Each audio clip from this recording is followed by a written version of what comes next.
Okay, what I just played is the continuation of the first warm-up exercise. Basically, when you're through, you're going to have a sequence of stretches that continue down the neck. So this is considered part 2. And what I did is I started in our original position, which was between the low E and the G, and we were in the 10th position, and I stretched the first finger down a half step and kept the rest where they were, and did the same sequence of finger moves. So in other words,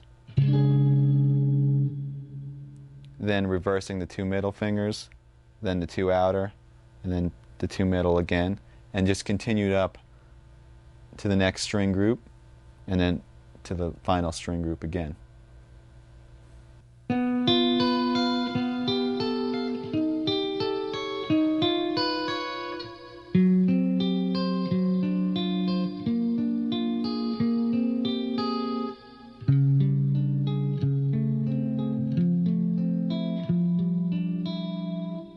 All right, that was part 3 of the exercise. And at the end of part 2, we ended up with this position between the first string groups. Now what you're going to do is put your fingers back in order, and while leaving your 3rd and 4th where they are, stretch your 2nd down a half step. So we have this shape, and once again continue with the moves all the way up the string groups. Now for the final part.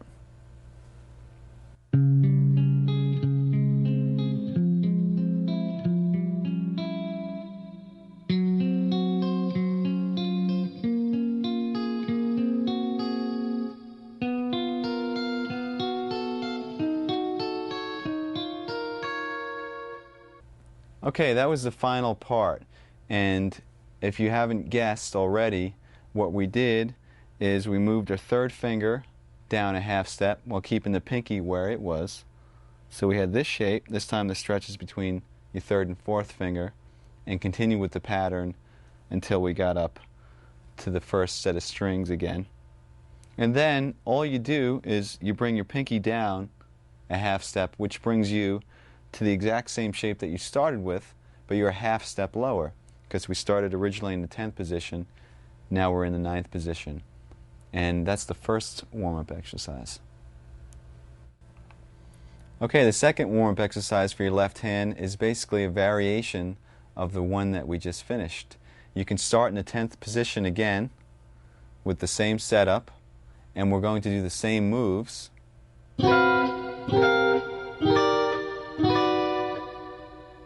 Except this time we're going to do some different stretches with the left hand. And by the way, you don't have to arpeggiate the notes. You can just strum the chords if you'd like.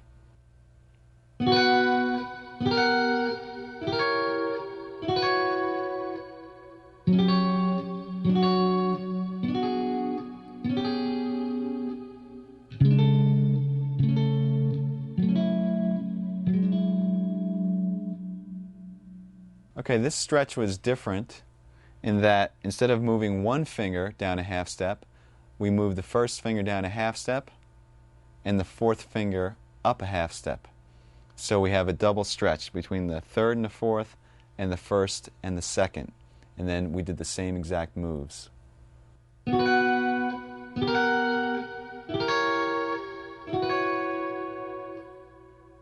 Okay, now we'll do the final variation on this exercise, and this involves yet a larger stretch. Here's how it goes.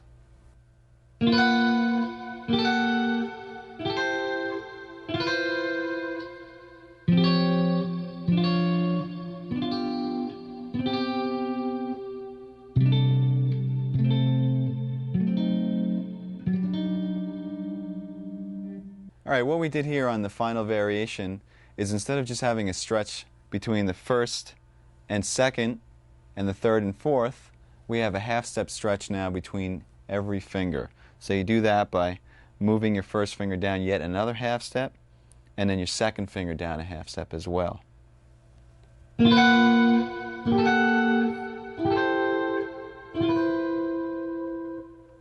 Remember when doing these exercises to make sure that the notes ring clearly, and see just how far down the neck you can go by moving downward by half steps.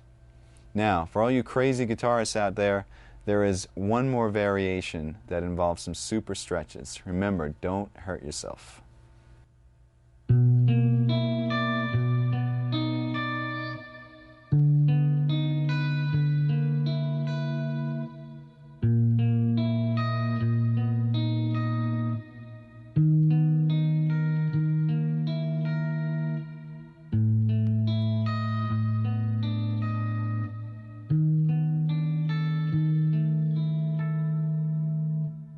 As you can see, I started out in a lower position, which made the final stretch a lot more difficult. Let me break it down for you now.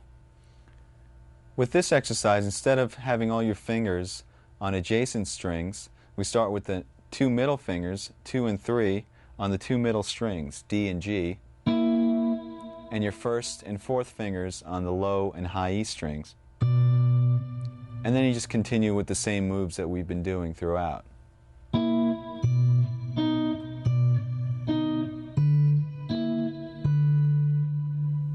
The moves from here should look familiar. We move the first finger down a half step, and the fourth finger up a half step, and then the first finger down one more half step, and the second finger down another half step, creating a full step between each finger for the ultimate stretch. What I usually do is I play these exercises in sequence, one after the next without stopping. I start on the 12th or 10th fret and work my way down chromatically until I can't stretch anymore.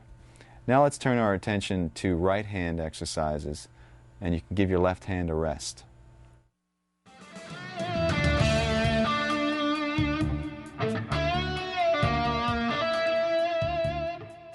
The next exercise concentrates on the flow and precision of the right hand and has many variations. So let me demonstrate it in its basic form.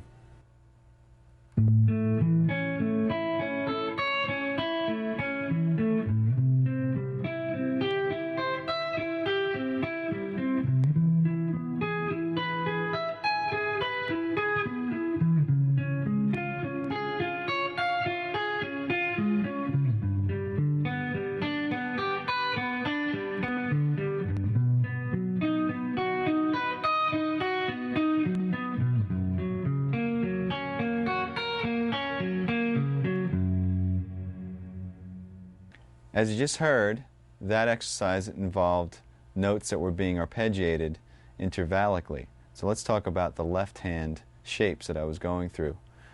It's based off of a major bar chord form with an added third, except you're playing the notes separately. And then we just sort of intervallically disperse those notes. Now that bar chord is moved up through a progression that doesn't make too much sense, but at least makes the exercise a little bit more interesting. It goes A major, C major, E major, C sharp major, G major, B major, and F sharp major. All right, now let me show you the pattern that we're doing throughout the chord or arpeggio. We're starting on the root, we're skipping a string, and going to the next note in the arpeggio.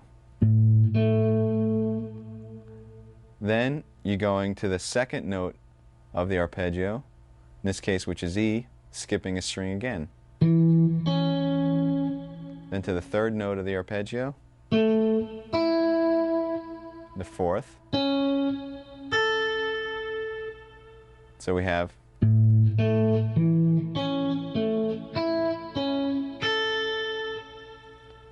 remember to pick down, up, down, up, down, up, down, up.